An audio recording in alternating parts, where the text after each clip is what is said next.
"Ya Rasulullah, mintalah permohonan kepada Allah." Apa jawaban Nabi? "Analaha, analaha, analaha."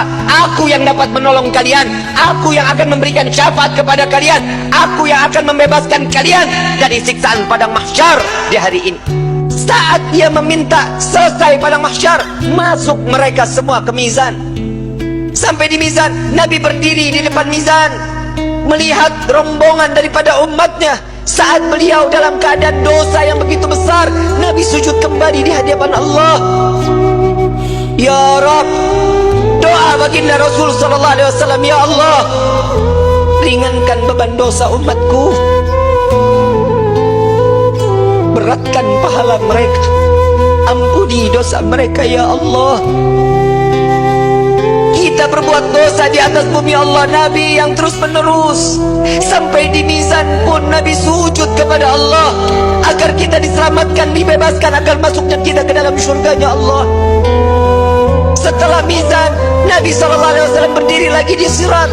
Saat dimana jembatan tersebut, satu helai rambut dibelah menjadi 7, tajamnya luar biasa, di bawahnya neraka jahanam. Nabi menunggu sampai ada umat yang ingin tergelincir, dipegang oleh Nabi, dituntun sampai di ujung daripada jembatan tersebut. Nabi menjaga umat sampai saat di dalam surga kelak, Nabi berdiri di depan pintu surga, tidak masuk ke dalam pintu surga, menunggu satu persatu agar masuk, mereka dimasuk ke dalam surga. Sampai di dalam riwayat Siti Fatimah bertanya, "Ya Rasulullah, untuk apa kau berdiri di depan pintu surga?" "Aku menunggu umatku. Jika satu yang tertinggal belum masuk ke dalam surga, maka aku tidak akan pernah masuk ke dalam surga ya Allah." Huwa Muhammad, dia adalah Sayyiduna Muhammad. Sampai di dalam satu riwayat lain, Rasulullah izin kepada Allah melihat daripada daftarnya, umat satunya belum masuk ke dalam surganya Allah. Nabi berbincang kepada Allah, "Ya Rabb, izinkan Muhammad untuk memeriksa neraka." Sampai beliau masuk ke dalam neraka, mencari umatnya, lalu setelah itu diambil, lalu dibawa masuk ke dalam surganya Allah.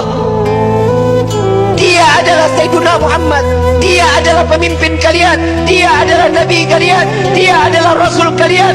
Tidakkah kalian malu tatkala kalian berbuat dosa di hadapan Allah? Sampai kapan hidup kita selalu tutup mata di dalam kemaksiatan kepada Allah? Hei para alim ulama, hei para kiai, hei para habaib, dosa apa yang kalian lakukan sampai terus menerus Indonesia diberikan daripada bala dan bencana? Wahai umat Nabi Muhammad, dosa yang mana yang kalian lakukan sehingga kalian enggan untuk bertaubat kepada Allah? Tubna ilallah, tubna ilallah. Taubatlah kepada Allah, mohon ampunlah kepada Allah. Jika para aulia, para orang-orang saleh, kakek nenek kita terdahulu, dengan bangga mereka saat kelak nanti masuk ke dalam surga dengan membawa pikulan amalan-amalan kebaikan di hadapan Allah, bagaimana nasib kita?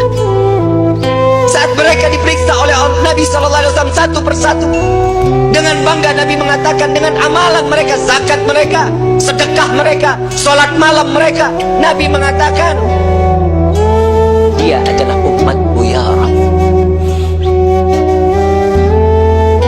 Bagaimana dengan kita yang membawa pikulan dosa di hadapan Allah? Tatkala kita membawa pikulan-pikulan dosa, dibuka, diperiksa oleh Nabi, Nabi tetap mengatakan, "Dia adalah umatku ya Allah," sambil meneteskan air mata di hadapan Allah.